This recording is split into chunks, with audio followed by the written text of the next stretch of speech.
Hi everyone, this is the Shop Stool Podcast, episode 12 of season 3. As always, I want to start by introducing my two co-hosts. Joey, how are you? I am good.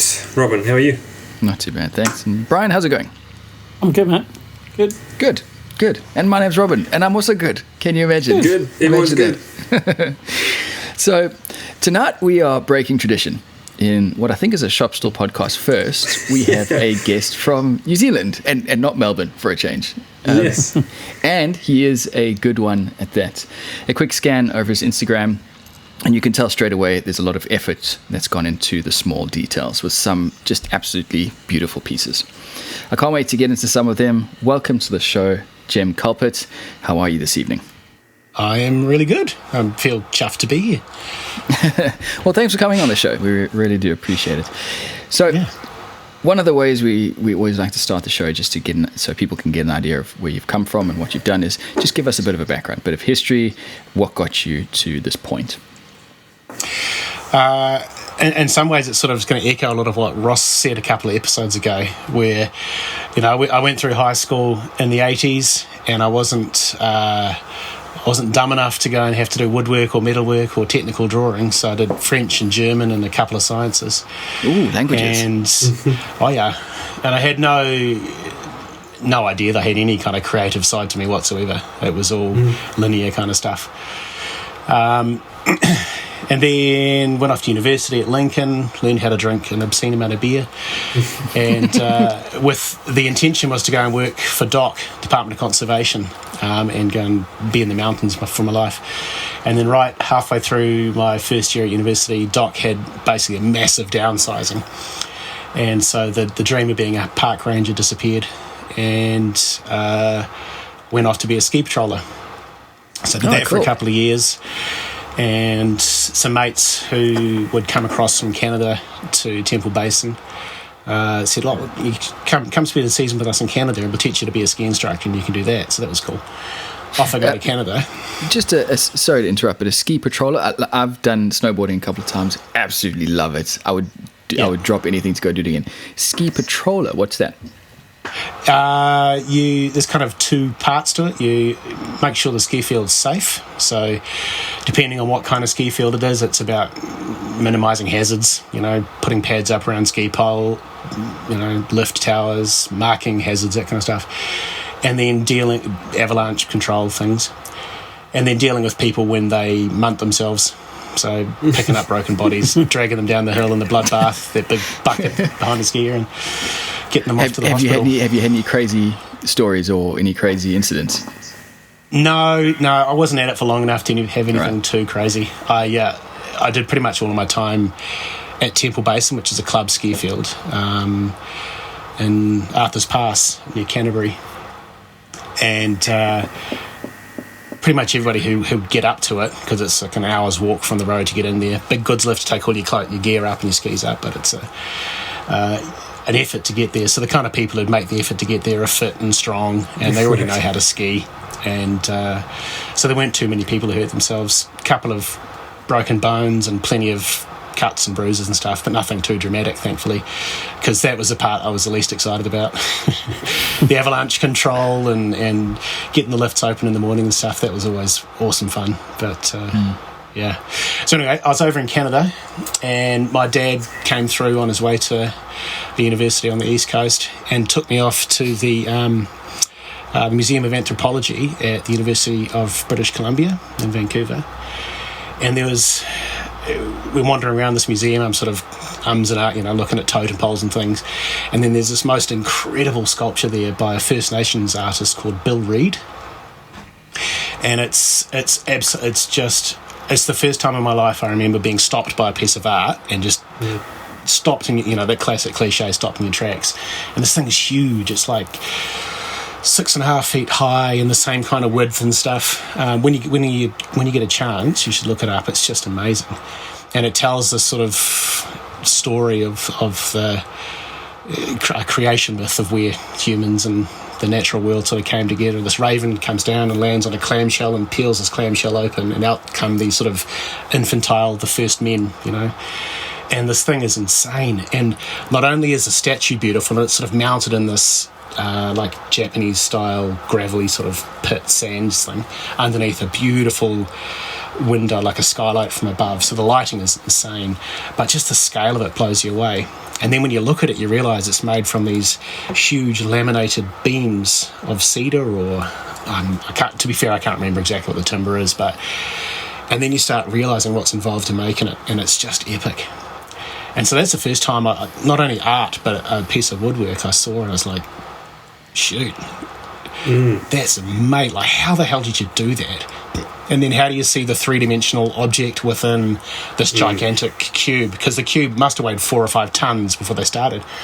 Yeah, so that was pretty cool. So I came back to New Zealand from Canada, and by that point I was sick of being poor. Being a ski bum is great. You get to wear the fancy clothes and ski all the good snow, but you don't earn a hell of a lot, particularly not when you're at the beginning of your career. So went off, got a corporate job, call centres for an insurance company, and then worked for the Lotteries Commission, and 10 or 15 years down the track of doing jobs that I sort of happened to fall into rather than be active career choices. I spent a decade working for Icebreaker, which is a New Zealand merino wool clothing company, right. And then got made redundant from them as they were going through a big change in the way the company was set up. And then the opportunity kind of came along to start to do a bit of woodwork tinkering in my spare time, and this tinkering turns into making some bunk beds for my kids and a lamp for my wife Rosie. And then you post this kind of stuff on Facebook. Look what I made, and I got a lot of positive results. And then some mates of mine said, "Hey, those bunk beds, do you reckon you can make one of those for my kids? In fact, 2 sets of them, because I've got 2 kids and they want to have friends come and stay." And that's kind of where it all started.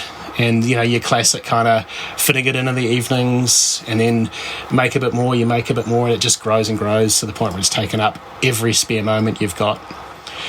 And ended up writing to my current landlord and saying, look, if at some point in the next year or two you get a tenancy that comes available, I'd be keen to look into it, thinking I've got like a year or two to wrap my head around the idea of possibly getting into it full time. And he said, yeah, sure, I'll keep in touch. And he rings back like 2 weeks later and says, something's available in May, you want it? I'm like, all right, in we go. You jump in boots and all, and I haven't looked back since then. So I've been at it full time now for coming on 4.5 years. So yeah, and you're based in Wanaka, aren't you? I am. Yeah, it's a pretty special part of the world to be in. And I was just saying to Robin, it's before we got on the call here, the beautiful thing with Wanaka is it's. Don't take this the wrong way, but there's plenty of people who have money, and they have, they want nice things, and they're happy to pay people to make nice things for them. So that's really I think it would be much more difficult for me to do this in other places where there's many more people doing it, and you're going to have a little bit more argument about what things cost. But Wanaka's an amazing place. I feel very lucky to be here. Let's go back a little bit. So you decided to build, or you had the need to build some bunk beds. What was your sudden was a couple of questions. What was your tooling setup, and then where did the know-how come from your background? It doesn't sound like you had any kind of training. It was just suddenly you're going to make a bunk bed. Was it YouTube, or was it just make it up and see what happens? It was bit of YouTube by that stage. Yeah, you're right to back that up there. So I'd been tinkering away with stuff. We have a garage at the back of the property here, at the back of our house in Wanaka, and it's never had a car in it, so I made our wee dining table by sticking 3 pieces of radiata plywood together and some legs on it, and thought I was a furniture maker, So, but I started off with a skill saw and a big long straight piece of timber as a straight edge, and as a makeshift track saw. And so one DeWalt drill that you could take the chuck off, so you could have the screwdriver on the inside and the drill bit on the outside. I thought that was the business. It lasted for years, that thing, actually. It was epic. And so, it was a bit of that. And I had discovered SketchUp while I was working for Icebreaker. Yeah. And that's when I realised I had a three-dimensional facility in my brain, really, that I could see something in my mind's eye and then turn it into a three-dimensional object on the computer and start to play around with it. And so originally it was going to be architecture for me. I'd always been fascinated by beautiful houses, beautiful buildings and things. And in my spare time in hotels and places all around New Zealand and Australia and travelling for work, once the work was done, I'd just sit there on the computer designing houses, for no reason other than it's like sketching in a sketchbook, but you do it in SketchUp. So I had been doing that for 5 or 6 years when this furniture thing sort of then we needed a bunk bed for the kids because we've got a relatively small house, and they were at the point where one being in a cot and one being in the little bassinet thing wasn't working, and so it's like, well, shoot, the bedroom was tiny, so the only way to make it work was a bunk bed. And so spent a month or two figuring it out in SketchUp and made it for them for Christmas and assembled it in the lounge, and they couldn't, blew their minds. Very small minds at that point. So suddenly, if you jump back forward to where you suddenly had this lease of a commercial building, what was the plan? Like, oh, holy shit, I now have to pay a lease on a building and suddenly make money? Yeah, it was sort of almost from necessity. Like, I had, at that point, I was working for some good friends of mine, and I was helping to export New Zealand-made ice cream and frozen vegetables to Japanese trade customers. And I was, I wasn't entirely 100% tasked mentally with that, and I could do my job in 4 days a week. And so Ben, my boss, was really generous and said, yes, you can do it in 4 days a week, not 5.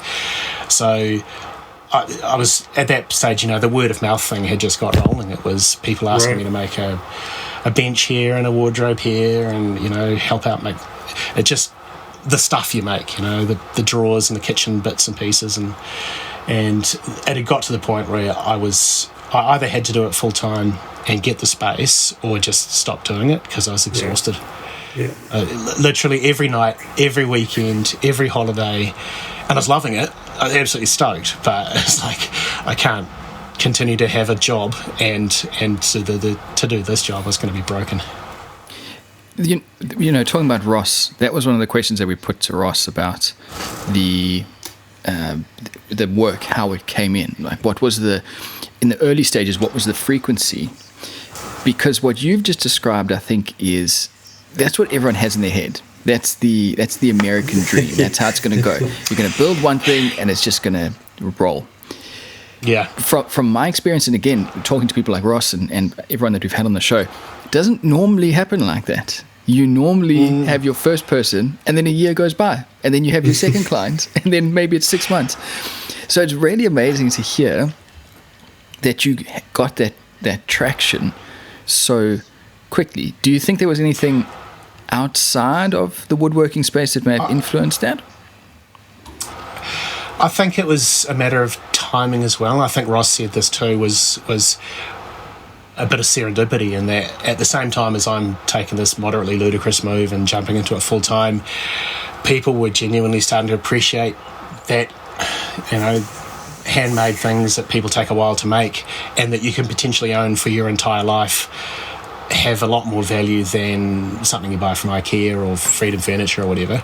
And that sure, you're going to pay 2 or 3 times the price, but if you get it right, you design something that with the client that's going to work for them, they see that benefit. So there's part of it was that, and part of it was also, I was really lucky. My wife Rosie's lived in Wanaka for coming on 30-something years, and she knows everybody. She's one of those little magnetic connectors. There it is. So I lucked into this amazing network of really, really cool people who... They're the good old-fashioned dirtbags of Wanaka, They're the people who are here because of the skiing and they just loved it. But they're the ones in some ways who really kicked it off for me. It's neat. Was there many other makers in Wanaka, or was that something that helped? No, to be fair, Brian, there weren't heaps, but there were 3 or 4 other guys doing similar-ish kind of stuff.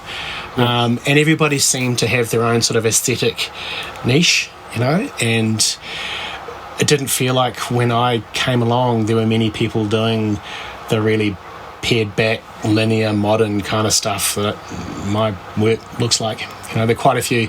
There's Simon King, for example, who was an older guy who would make, beautiful pieces that were more organic and curvy and a bit, he did a lot of steam bending and stuff, and he would sell his work at the market. So he was really visible and out there. And, a bunch of the guys who are also the joiners, really, as well as furniture makers, but the joiner is their primary business. And I have kind of, like a lot of us do, you end up making a fair bit of joinery as well as... So when I say joinery, I mean kitchens and wardrobes and your classic boxy stuff. So I've done a fair bit of that as this whole thing has gone along, but it hasn't been really where I've wanted to be. Yeah. It's been interesting. You kind of get pulled where you go. Is there a bread and butter issue with? Do you take on? Like I probably class myself in the same boat where I'd rather not be making cabinets, but it's easy money, and I'm reasonably good at it, and I'll take on the jobs just to kind of fill a gap in the calendar every now and then, which seems like most of the time at the moment. Is that something like what you're doing, or will you just really say no to more of those kind of jobs? Eventually I'd like to say no to them for sure. But I mean, I've never had any education in this. I've just learned as I've gone along. So I've just seen every opportunity to do a job as a way to learn from it, and making a whole bunch of boxes that have to be perfectly rectangular, and within a mill's tolerance or so is actually quite challenging. And it's kind of, there's lots to learn from that. So no, there's a large part of it's necessity. You've just got to pay the bills. So I haven't really said no to just about. There've only been a few things I've said no to be fair. But not many. But the goal is to eventually get towards that more production furniture side of things, and just have your designs largely done, batched out. All the jigs are ready to go, and then in a perfect world that would be 70-60% of the business is that stuff that's the problem's already solved, and then 40% of it's more bespoke, beautiful, slow cooked things. Yeah, because just going through a lot of your Instagram, that was the first thing that I noticed, is that there's a lot of it is production line stuff, particularly in the later work.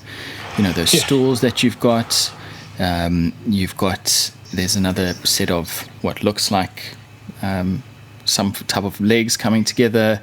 There's a lot of that production work, and it's funny because when you talked in the beginning, the background that you were talking about, I thought you were going to go in the more arty, one-off, grand design piece. So it's interesting that you've come to this. Yeah, it's interesting. I mean, I've not yet had a client who has come to me, like the Simon Ducks kind of scale of, make me this thing. I'm happy to spend 30 grand on it. Big, amazing creation for a wall or whatever. That'll come along at some point. But things like those stools, they just churn through. It's been fantastic. I sell those. I sell them direct, but almost all of those have been sold through a local interior designer store, Melanie Craig, here in Wanaka. That's awesome. And it I keep on making 6, and then there's another batch of 6 come through, and then another batch of 6. It's like, holy moly. It's a really clever little design. Like, it looks like something that can be batched pretty easily. Like, the different elements in it, everything's sort of 90 degrees except for the centerpiece. Is that bang metal, on? or is yes, it timber? so it's 3.5. The 3.5 degrees is the angle that it's sort of off. The display for the legs is 3.5 degrees, but then you're right, 90 degrees at the top for the seat. So then putting the oak component together, and there's no sort of funny angles to try to get clamping calls at or anything else. That's a 90 degree, but then the birch ply component has that 3.5 degree at the top, and then the 3.5 degree line at the bottom. It's birch ply, the infill bit. Yep. Right. Okay. And you just get those CNC'd in bulk. I do. Yep. Oh, you do? You outsource those parts? Yeah, I do. That's pretty cool. At some point, I will have a CNC machine, and I'm currently frotting over, various options. And there's that Yeti Tools thing. Have you guys seen that in your feed somewhere? I've heard of it. I can't recall. Yeah, it's like this quite a cool concept where they got this big bar which runs underneath the sheet, sort of reinforce the vertical axis, whatever that is, the Z, I think. The Z. So that as your spindle's moving up and down, it's always got this big reinforced bar underneath it, but it's sort of running almost like on a much narrower ladder trellis thing. Okay. So it's easy to assemble, pull down. Yeah, it's like a kit set CNC for like on-site work and stuff. Yeah, it is, but it's worth like 17 or 18 grand. So yeah, and looking at. Of course, every video they put on their website's going to say it's fantastic, but it seems to me like that's about the maximum I could even remotely conceive of spending on something. So, But anyway, in the meantime, I get them outsourced and get those cut in chunks. I think it's 3 sheets of birch ply will do me enough for 26 stools, I think, off the top of my head. You have somebody local that does that, or you have to go a bit further afield? The guy literally right next door to me, Wayne at Cabinetry, used to do them, but he's so busy now with joinery. He's gone from himself and 2 or 3 guys, CNC bed, and then an assembly room a couple of doors down. Now he's got to have, a staff of 10 or 12. They're just vans coming in and out the whole time, taking off stuff. Because the housing boom in Wanaka is just out of control. It's nuts. Yeah. And he's a top-end joiner, and he just doesn't have time for me to be slipping these things into production schedule. I was going to say, you're going to carry on with the birch ply now that it's 50% more expensive. Yeah. I kind of have to. And you sound so happy about it. Yeah, no, I would love to find an alternative. Radiata is just too soft. Yeah. I don't trust it. I just know that in 10 years that stuff's going to fall to pieces. And so I don't trust that. I can't use MDF. Do you get poplar there? You get a poplar core. But it's pretty soft. Still pretty soft. Yeah. It's really soft. Like, it's lightweight as... the stuff we get they call poplar is so light. I don't know if solid poplar is actually that light, but it seems almost balsa wood like weight. Yeah. Whatever they're selecting for those cores must be some weird sapwood or something, because it's super light. So no, that wouldn't work, Brian. I was thinking you could change to like the mixed hardwood ply that they have here, but it's a bit splintery. I don't know how well it would cut. Yeah, true. I mean, shoot, the majority of splinters I've got have been from birch ply, so birch is pretty splintery too. You stain most of them. Yes. It's mostly stained or painted, and so it can probably be anything. Yeah, you're right there for sure. I really like the white ones you did. The white ones to me just popped out. So that white inner frame looks so awesome. And the goal is to eventually find a week or 2 or 3 when I can make up a proper, rainbow 4 or 5, 6 different colours that could fit with it. Yeah. And get into a studio somewhere, get a photographer to photograph them properly so that they can put them up on a website and people can click and choose, here's the red insert with the walnut top or whatever, and go from there. But it's just so I guess it's because it's being sold through pretty much just a single place, through Melanie's store, that the stalls I've got in the store to sell from are the regular oak with the black insert, so that just keeps on going through. Yeah. But it seems like a design that would just keep selling, like Brian said. It's such a classic design, and I've seen you over the years. I've seen you just making them, always batching them out, and it seems like you've already got yourself your production one, your kind of main branded piece, and everything from there could just about work up from there, and you could go. I could imagine you doing tables and stuff based off that design with elements of it. You know? And it all sort of stemmed from the start point of I love when you see a couple of different types of materials mixed up, not just color contrast, but material. The texture. Yeah, the texture of it, and fully fanboying on Brian's pinch bent from way back in the day. The beauty of the concrete mixed up with the proper hardwood. You know, it looks amazing. You know, and I've loved the idea of having concrete and timber coming together, but I haven't managed to use it yet. But yeah, you're right.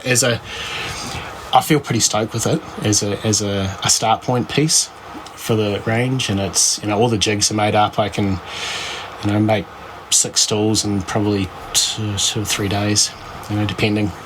Nice. If they want the black on black, there's a bunch more labour in getting that to happen, but it's Yeah. Would you consider looking into flat pack?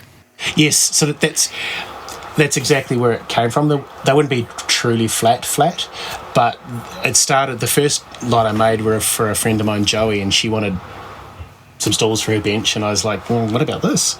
You know, I'd made this quick prototype out of some Queeler and some radiata ply, which is actually still in our kitchen now, that original prototype. And it's like, yeah, I like those lines, it looks good. And so I made some for her, and they have bolts, you know, your inserts with the those classic flathead mid-brown kind of furniture connecting bolts. Yeah. So it's before I knew about JCBs. Yes. So before I really knew much about actually trying to find beautiful hardware, and but the goal, Robin, was that they would be flattish, packable. And I need to do some more playing now that I'm a bit more advanced with that design, just to play with how that would look rather than the domino connector that I've got through. Well, it's not a domino connector because that's a product. It's a domino screw hole cap. Yeah. So initially I would domino right through the oak into the birch ply. And just because I didn't want any screws in there at all, I was like, no, go full purist on this one. I assumed that's what you were doing with it, yeah. Yeah, but it ended up being quite a palaver to get the birch ply to stay in the right place, you know, orient it correctly against the oak. And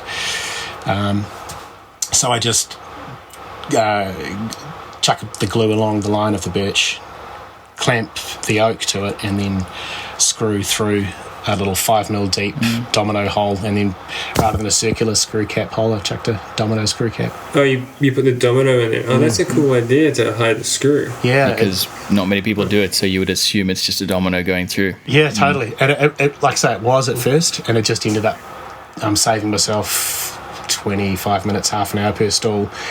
And the only person who knows that it's not a domino is me, and I'm probably the only one who cares. From the customer's point of view, they look at it and go, that looks pretty. So that's all that matters, really. Yeah, that's interesting. Talking about dominoes, that was going to be one of my questions. Yeah. Possibly it's just because there's a lot of the stools in it, but there's a lot of domino oblong, or whatever you would call it, shapes in your work. Is that a well-oiled machine in your workshop? It is. I love my domino. I still remember getting there and just going, oh yeah, here we go. This thing's amazing. And, I mean, initially it's all for hidden stuff, you know, you're just chucking the dominoes in the mitre joints, and just the difference in the strength is crazy. You used to have to try to cut splines in them, and all the challenge of getting your 45-degree piece of timber to meet your saw blade at the right angle, and all that kind of stuff. So it's doable, but it's really hard. And the domino is just bap, bap, bap. Away you go. We've talked about it on the show before, and how it seems like it's the welding version of woodworking, where you can just stick wood together. It doesn't matter what it is. Yeah, within reason. Yeah, you're not too far wrong. And it's really interesting to see it being used for something other than that. Joey, you use your domino. Well, you used to use your domino quite a bit, didn't you? Until there was a bit too much slop in it. I didn't like how, and maybe it's just my domino, but it doesn't seem to ever align flush. If you want to join two boards together, like end on, and you want to put a domino in there to keep them, keep those two boards flush, like say you're joining, or let's say two bench tops coming together. I always found that the domino just wasn't flush enough. I'd have to then go and re-sand whatever I just joined, and it was a pain in the butt. I would use it, but it wasn't as good as I thought it should be. And then I ended up getting the Lamello Zeta P2 and started playing with that a bunch, which isn't really the same tool, but you can use it for both things. But it really is a different kettle of fish. It's really for cabinetry. and now I've got the Panto router, and that's the bee's knees. That does joinery. Yeah. We haven't actually talked about that for a while. Are you still using it quite regularly? Not as regularly as I should, but I guess your workflow's changed substantially over the last I'm much more year. comfortable with it. Now like when I first got it, I would have to like get it out, lay out all the parts, and get the instruction manual, and just kind of, how do I set this up? Like what are the steps? And now I can just like throw it on the bench, and 5 minutes later I've got a mortise and tenon, and away you go. It's just annoying. I don't have a dedicated cart for it. I have to kind of drag it up onto the table, and that stops me from using it. Not really. It's just awkward to hold. It's a really awkward shape, and I don't want to grab the obvious parts because they're the moving parts that have to stay where they, nice and accurate. And so you've got to kind of reach underneath it and hoist it up like it's some delicate operation, and it's never that easy. So most people have a dedicated cart to put them on, and with drawers underneath with all the parts you need, and I'm just not that clever yet. So I think I've seen Phil Morley's one that he's done with. I mean, it makes 100% sense to have it on its own little stand that's just as big as the machine, and then you can do whatever you want with it. Did you see what Phil Morley was doing with the way he's almost like indented inside the end of a through tenon? Yeah, love that. That's filthy. It's just so... The amount of time in that stuff, eh? And the tolerance for getting it wrong is just infinitesimal. That was that one with the coffee table with round legs, and the tenons came all the way through and were like in a negative detail of their own... I really loved all the joinery on that, but when I saw the final piece, I was like a little underwhelmed, and I thought, for the amount of work in that piece, it probably didn't need all that work, but I applaud all that went into it. I love it, but I was like, it's kind of just a bit like a coffee table. Yeah. I reckon it's probably my favourite piece of it. Oh, really? That's awesome. I love that. It's so different. It's amazing though how you see all these things people make, and it's you get, it just sparks off your idea factory. You just go, and you're not copying at all. Yeah. It's just like, I love how that happened, and how could you do something like that? It's bizarre, and that's the stuff I just had no idea for 20 years of my life. I had no idea that was, a latent part of my brain was sitting there doing nothing. Yeah, that was one of my next questions was, what is your inspiration, or are there any people you're taking inspiration from to further your kind of design ideas? And obviously Philip Morley is one that you're keeping an eye on.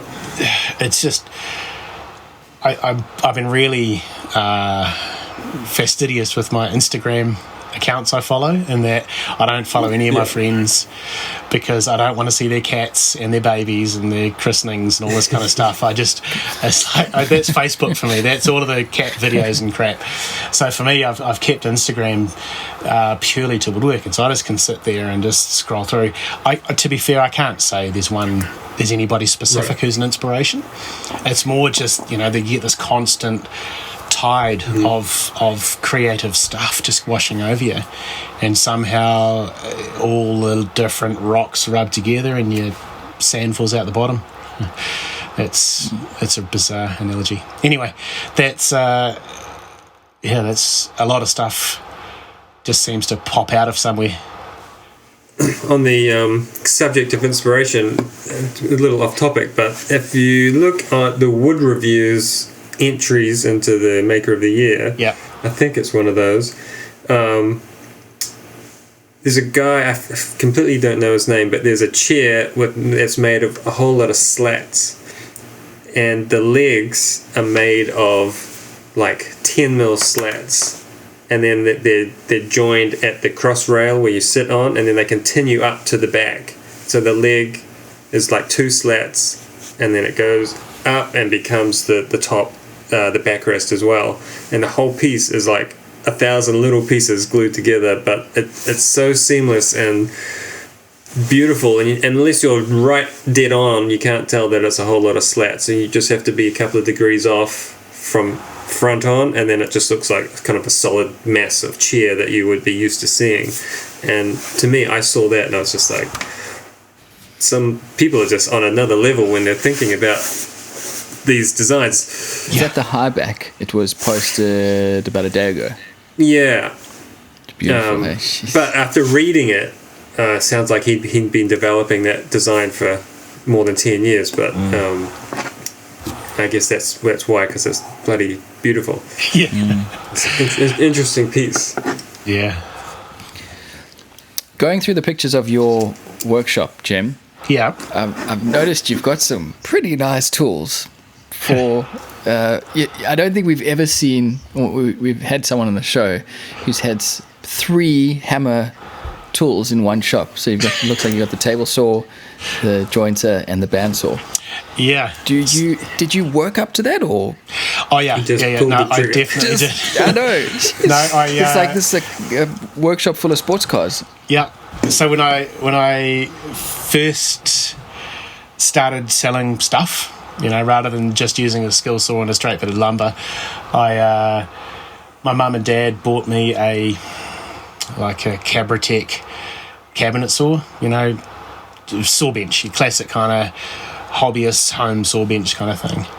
And I beavered away with that for 3 or 4 years. And I got to the point where I was spending 10 or 15% of my time correcting the errors that I would make through trying to shove full sheets through your standard sort of size hobbyist's table saw. And my brother and his husband lent me a bunch of money to buy the table saw and the planer and the dust collector when I went off to this thing full time, and that was an absolute godsend. They were amazing. Literally set me off on the way there, because my dad had always said, don't bother buying cheap tools. It's a false economy. Wait, save, and then buy good tools. And I've lived sort of by that sometimes. Sometimes you just have to buy the cheap thing and then you kick yourself. The clamps are the worst example of that. Is Unwin clamps or Irwin, whatever they are, from Mitre 10 here. And, 3 or 4 bend, just proper cranking down on them, and the arm is just bending away from yourself. And, it's tricky. But no, the hammer stuff is beautiful to use. I'm pretty stoked with it. So I had the table saw and the jointer thicknesser, and then just pulled the trigger on the bandsaw late last year. So I started kicking that off when we came out of lockdown last year, and then of course everybody had wanted to buy a bandsaw during lockdown, so it took the hammer suppliers like 6 months to get it to me.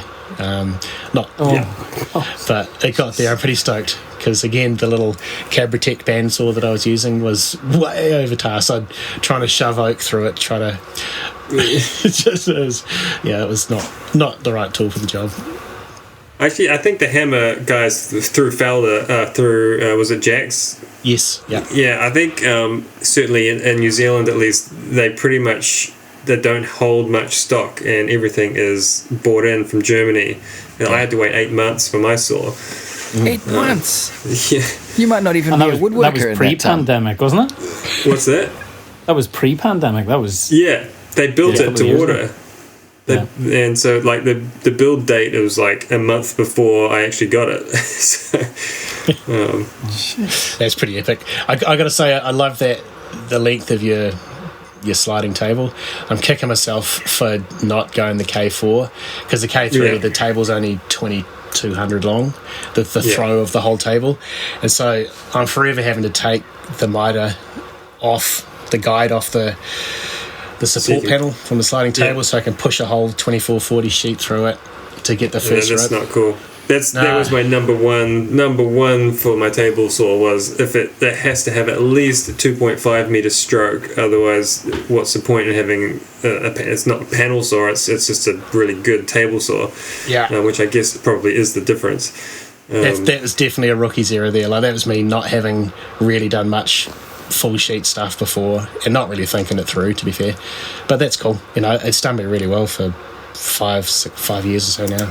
I'm stoked. The other really good thing with the long table on a panel saw is that you can straighten out a board. We can get with just over 3 meters on it, and so there's no way I'm going to straighten out a 3 meter board on my 2 meter long jointer. So doing it on the panel saw is the way to go. Yeah. No, and so Robin, the workshop I was in all of the units in the little sort of bank of workshops where I work are similar kind of size, and the one I was in first for the first 3.5 years or so, 4 years, was similar kind of footprint to where I am at the moment, but it had like this office thing at the back that I was using for a finishing room, spraying room, and it was great for that, but it meant the rest of the workshop floor was quite compacted. And then Simon King Woodwork, he's an older fella, and he was needing to sort of slow down a little bit, and they left Wanaka, they've moved to the Wairarapa, and so he said, look, do you want to move into my space? It's like, yes, it's just 2 meters wider, and it doesn't have this office at the back. So all of a sudden I just feel like I'm drowning in space. It's just it's the most freeing feeling. And also I got to get rid of all of the detritus that had built up and reset the whole workflow and make the pretty tall wall to hang stuff on. And it certainly ain't fancy, the tall wall, but it's pretty cool to have the things that you use all the time right there.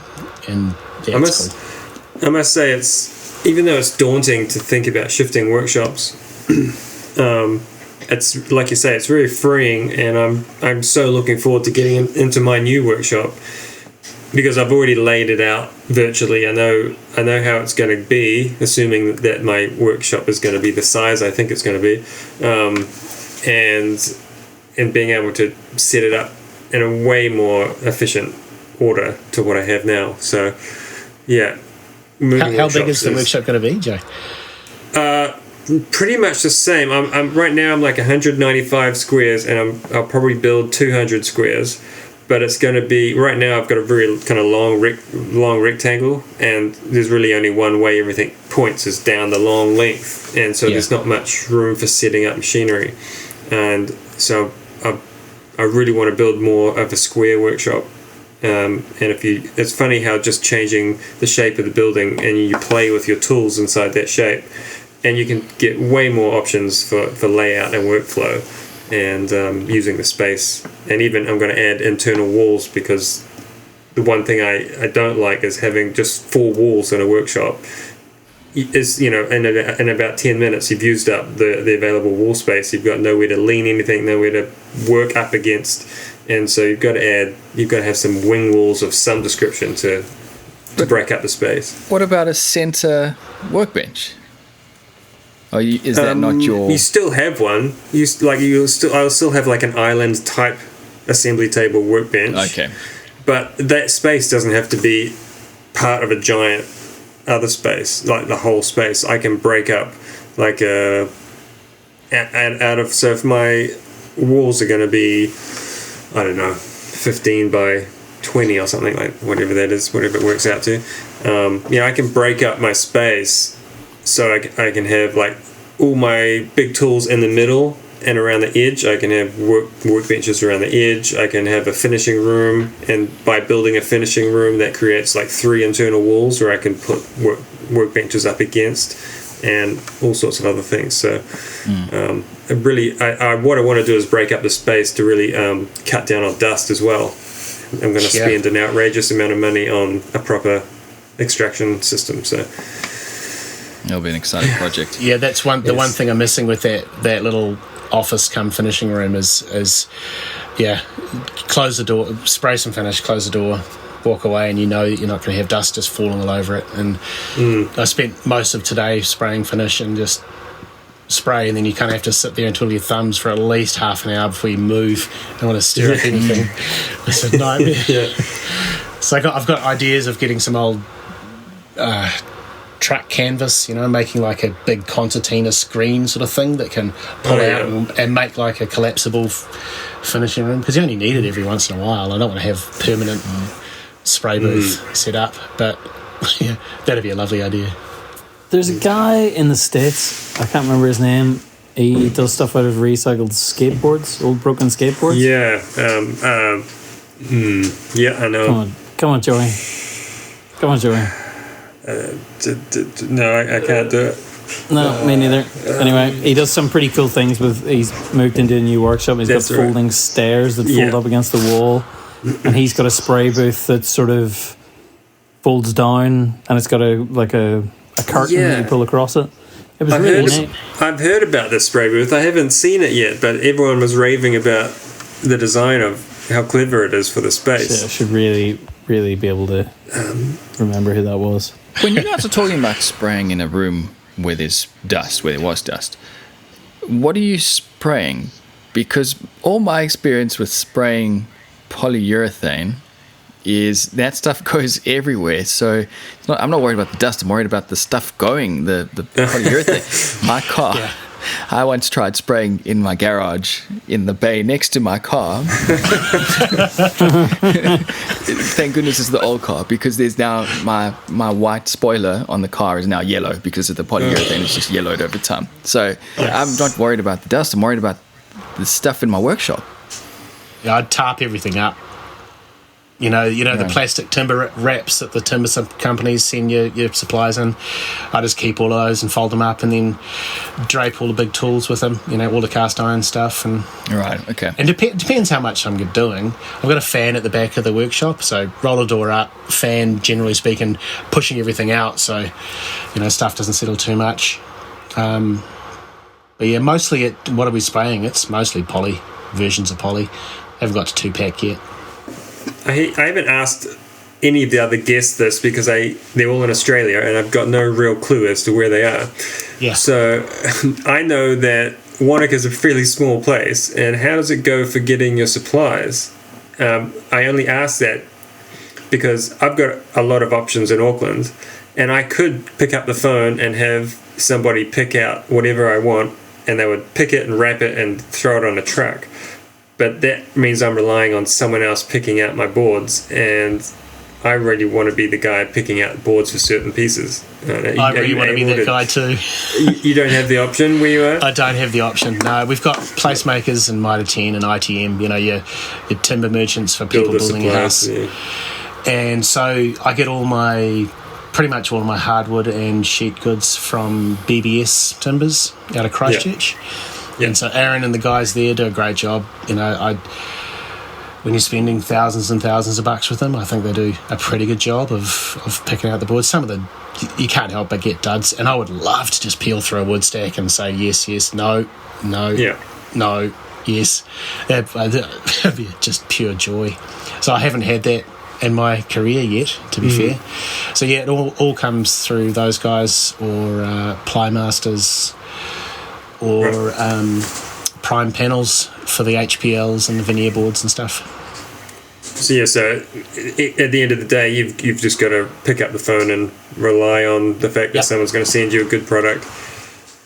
Yeah, exactly. And I always order, everybody does, I'm sure. You order more than you need just to pick through it, but it becomes challenging. You don't want to waste money.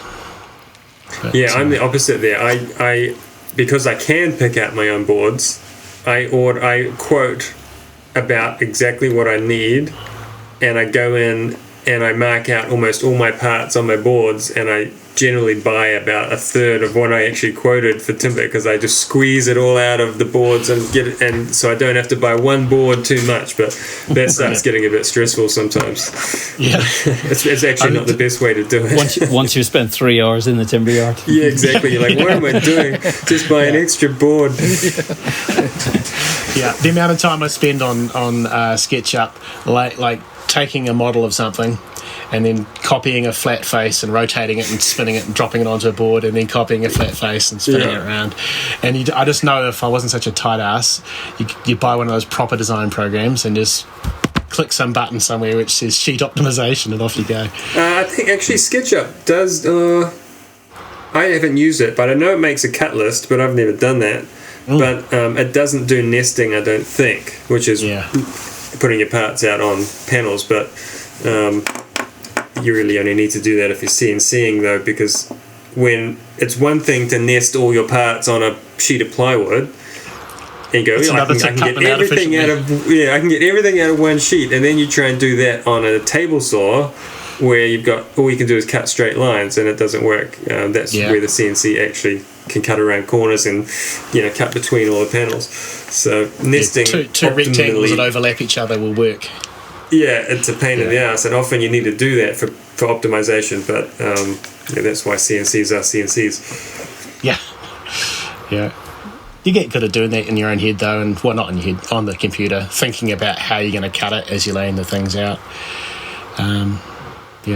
But there's initially when you start off, you don't think about that. You just mess the hell out of everything. And it's like, oh shit, I'm going to cut that out. That's the biggest lesson, I think. If you were going to tell any woodworker, like, learn a skill, it's going to be, what are you going to do with the piece left over after you cut this? How big is the offcut? And what are you going to do with it? It's not just rubbish. It's like, that's what you need to think about rather than the piece you want, is what's left. What shape is going to be left out of your sheet once you cut this. Like those stool components, the internal part from the ply web, I keep all of those, use them for making jigs, and I think they end up like it's probably $350 or so, and $250 or something wide at the widest point to the bottom, so it's quite useful timber. But I've got a huge stack of them, and I just pick away at them once in a while for bits and pieces. Before I forget, it's Woby Design. Woby is the guy that's the collapsible spray booth. It's a really neat solution. That's right. Cool. The silence as we all write that down. Yeah, give it a look. Yeah. All right, I reckon we'll leave it there then. So for anyone who wants to check out your stuff, Jem, it's Emerge Woodwork. Yep. You've got emergewoodwork.co.nz as well. Mm-hmm. Are you taking orders, or are you a busy man who can't take any more projects on? So the recent lockdown we just had was fantastic for the sole reason that it meant I got to finish off all of my design that had been sitting there that was going to be spread out across the evenings for the next 2 months. So no, I'm pretty much filled up through January now. Being a one-man band, it's pretty easy to get full pretty quickly. Awesome. So yeah, there's nothing wrong with that. No, I'm pretty happy with that. Yeah. All right, so to everyone listening, thanks very much. If you did enjoy the show, please go ahead and give it a rating on iTunes. It really does help us out. Joe and Brian, thanks again for hanging out. And Jem, thanks so much for coming on the show. It's been a very, very cool episode tonight. Awesome. All right, everyone, take care, and we'll see you in the next one. See ya. See you, fellas. Ciao.